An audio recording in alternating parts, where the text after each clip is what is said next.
It's Talk Funny, a podcast by Mark Bailey and other comics from all over. We came to Japan because we wanted to be asked every second of every day why we came to Japan.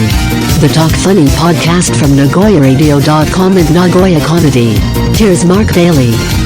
We're back with Talk Funny, and Tim Lennane is here. Hey. We were just remarking about the user-friendliness of Microsoft and how that doesn't exist. Microsoft Teams. And we were saying, be careful about insulting Microsoft Teams because they might sue you. But, as comics, we finally would be in the New York Times. Yes, please come and get me, Microsoft. I mean, Bill Gates, please sue me. I need that. Hey, can you send some of the foundation dollars my way, by the way? How about like a comedy foundation? That's Bill's thing. Save the world. We'll save comedy. I had one on my feelings basically about Microsoft Teams. It's kind of like Go Fund It, but it's Go F It, yeah. What's really killing me is I'm really struggling with MS Teams, and I always see these ads on Facebook. Let's say hello to the Facebook founder too while we're at it. Getting bombarded by these MS Teams and these ads that say like we've added new functionalities. Like what?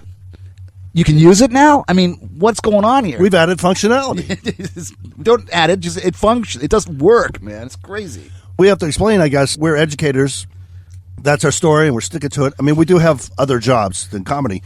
I always thought we were just entertainers. And English in English. I'm an entertainer, and then at night sometimes I do a comedy show. So, I do all these one-liners, and then sometimes we have a comedy show. Yes, sometimes. And then I go there and do the one-liners. I just dance, and everybody laughs. That's all it is. But basically, the educators here, when the COVID hit, our schools, for the most part, picked what we were going to use. And we were, That's right. Probably you, as I was, assigned Microsoft Teams. It wasn't my first 900th choice. No. I'd rather go back to MySpace than do this. Microsoft Teams sucks. Second Life? Go for it, man. Microsoft Teams, I'd rather go back to AOL. You've got mail. You've still got a job. I swear to God, man, MS Teams is such an hair puller. I don't have a lot of hair left. Yeah, and the schools and other places that we teach at decided that we're going to go online. And so they picked it. They did a survey first, like in my case, and I never mentioned Microsoft Teams because I hate it. I've heard nothing. I have programmer friends, and they said it's crap, and they helped write it. And so we were assigned, now you guys have to do Microsoft Teams. The problem is if you're at 5 or 6 different institutions, as I am, part-time everywhere, in Microsoft Teams, the university sets it up for you, so I can only use it at one university because I have 2 different sign-ins, and my computer cannot, which is using a Microsoft product, by the way, called Windows, cannot comprehend, it's anti-hacking. It thinks I'm trying to hack into my own account. Right. So I can only use one Microsoft Teams with one institution. So with the other one, I have to say, no, I can't. They said, yeah, we can because we already made an account. I know. But I have 1 class there, and I have 8 at the one that I'm using. Right. And so it logs me off of the 8. So I can't do that. No, we already did the work for you. No, you're not hearing me. My computer will not allow it. Does not compute. My computer crashed 8 times in one day. Well, you can't see it. We can't see it. This is radio, man. Yeah. Speaking of it's seeing, not even radio. How's your eyes, man? How's your eyes? It's who said that?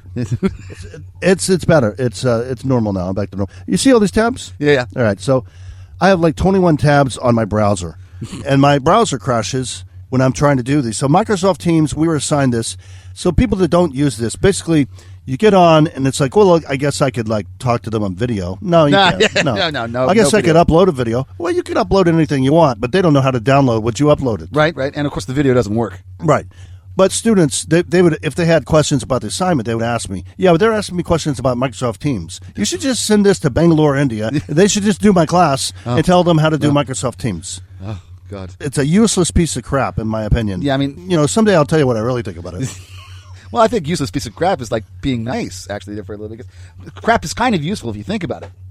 I mean, crap is more useful than what MS Teams is. It's crazy. Go ahead. Yeah, actually, it's like doing radio. Actually, I kind of consider it a little bit like doing radio. I go, hey, welcome everybody to my class today, and I want to say I really appreciate you all being here. Any questions? We'll take a call from New Orleans. First time caller, long time listener. How you doing, man? I mean, literally no video whatsoever, no interaction that way, and you actually I have to directly call on them. And my best thing is that how it's set up is that there's no names. Right. There are no names, and I get their Mac number. user. I have a lot of Mac users. 8 of my students are called Mac users. Yeah, I got to look them up on the like a Neanderthal. I got to look it up on the paper attendance sheet. Oh, hey, Maki. Maki Hirose. Maki Hirose. Are you out there? It's like a saying. Please contact me. Are you here? A question. Thump, thump. Repeat after me. Really. And I feel badly for the students. Well, yeah, me too. The style that I decided to use finally after all the aggravation is just called on demand. So you just post files. Mm-hmm. But then after about 4 weeks, I noticed nobody's turning anything in. So then, did you know that they had a chat part actually also? Yes, I'm familiar with it. They have a chat room. Well, I found that out about after a month, and I opened it up and I have 1,800 messages. Then I had another school that called me. At the time, I'm doing live email replies during the class that I'm on the day, exactly the time that I'm supposed to be there. And you get all these emails. So I get an email from my boss, and I think he's just another student because he has a Japanese name. And sure. he goes, hey, how are things? And I said, good. Do you have a question? And he goes, yeah, your students are looking for you. And I said, well, I'm talking to my students right now. And he goes, well, they've sent you messages on Outlook. I said, I don't have an Outlook account. Yeah. He said, yeah, you do. We set one up for you 2 years ago.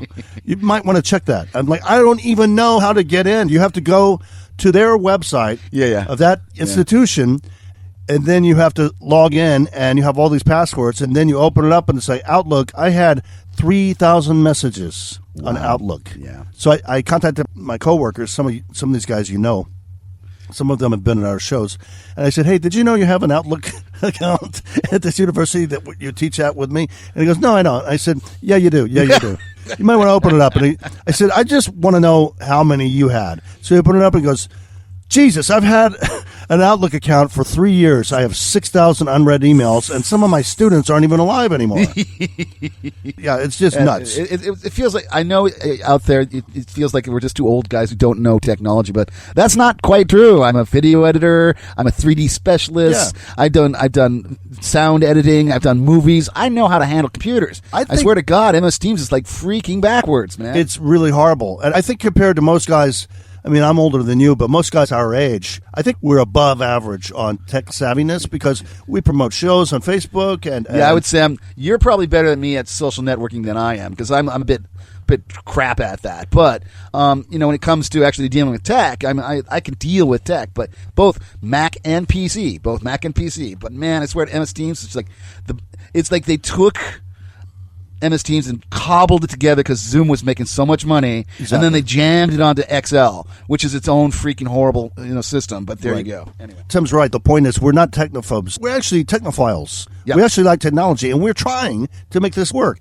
But they gave up on this thing. This is worse than a beta. This is a Zeta model. Yeah, this is like we gave up. Yes. This is Bill, are you listening out there? Bill, I know you don't really work at Microsoft anymore, but Bill, do something about that. Really. So, yeah, like you said, we sound like first world problems. When we first started and the universities told us we have to do online, first I tried Zoom. I gave up on that. Yeah, okay. I did mine Zoom. I tried Zoom, and then the first week, these are, 20-year-old kids. There's guys in shorts with hairy legs and stuff, and they're showing them on. I have no control over what you're showing on your camera.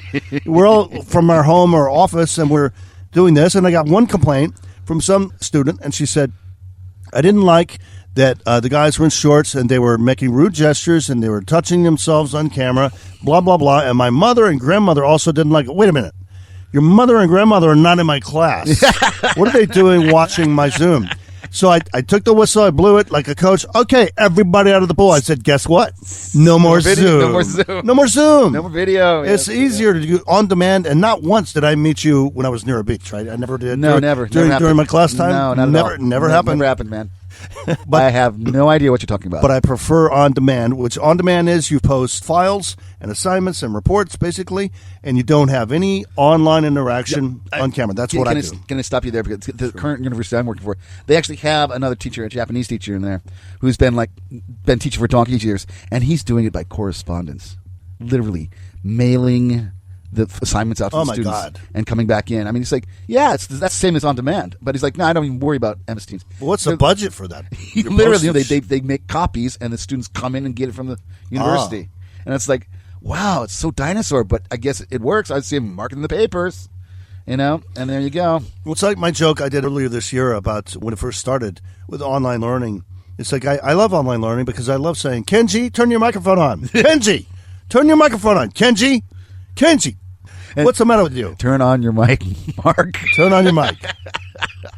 I had the same problem. It's like, is anybody out there? I would play it now, but actually I do. I do play a little music beforehand, and I'm just waiting for Pink Floyd to come and get their copyright. Yeah. Because people are doing that too, yeah. Well, I gave up on after the first week of Zoom. Listen, if you're going to complain about it, I'm just not going to do it. I will take the easiest route, the lowest common denominator. What is no, God? Water flows. What is that? I'm not going to be a salmon swimming against the stream. Water seeks its own level. Yeah, no, it's something like that. Yeah, I'm not going to be draining the ocean with a spoon. Right? That's basically what it feels like online learning. However, don't you think? I think online learning is actually it's actually better than class learning, because remember this: classes we teach, I have 40 students in class. Yeah. For an hour and a half, and half of them are sleeping, or they're not sleeping. But I'm just saying is that they actually get more. I would say more volume, more by actually taking the online quizzes or getting that kind of stuff, the assignments that way, instead of getting lectures. Since I make them do it by email, because I make them send the assignments in email, because when I grade, I just Yahoo search on email. I Yahoo search their name, and all their work shows up. Oh, there you go. Yeah. So if I send any comment, and I comment on everything you send me, which in class I didn't do right, that. You don't do that in class. You don't have the time in class. Senator, let me rephrase that. Counsel? Yes, sir. Rephrase. Well, one good thing with doing it is I make them do personally with email, so I have a record of everything they've sent. Right. And in live classes, I may have lost some of that paperwork. Yeah, and sometimes, in the computer universe, you should not be losing it, but I think there are gremlins out there that it disappears. It's analog, it's analog, and analog is always messier than digital. This is digital assignments. They have a record that they sent the homework to me, right? That's also important. Right. And then I comment on each one, and then what I do is when I grade, I say incomplete if it's not up to par, and then all I do is I Yahoo Mail search the person's name and incomplete. That's who I give the lower grades to. That's how I do it. And so there's a better record to it, actually, and we are paying more attention individually than we would in class, as you say. Yeah, you do, because you know who they are. Yeah. In class, you've got, 5 or 6 classes at a school, that's 300 students. Right. So it's like you're going to memorize, you're going to know everybody's name. Oh, the names that stand out are the people that are causing, maybe this is a bad thing, it's the ones that cause trouble. Well, you remember them. You got a kind of a big guy for his age, and he sits in the back, and his body language says, "Don't ask me a question, Tim." Yeah. So you don't. And you don't know him. But he might actually be good at English, but you never engaged him because he doesn't want it. Yeah, and the posture is not there. Yeah. They're a rugby player. I get it. The joke is they do speak English. That's the funny thing. And what do you want to be when you work professionally? Well, I'm a rugby player, and I hate foreigners, and I want to be a cop. You know what? I'm going to just give you an A. Remember my name. Remember this face. And on that, we're going to close out. This is Mark Bailey and Tim Lennane on Talk Funny.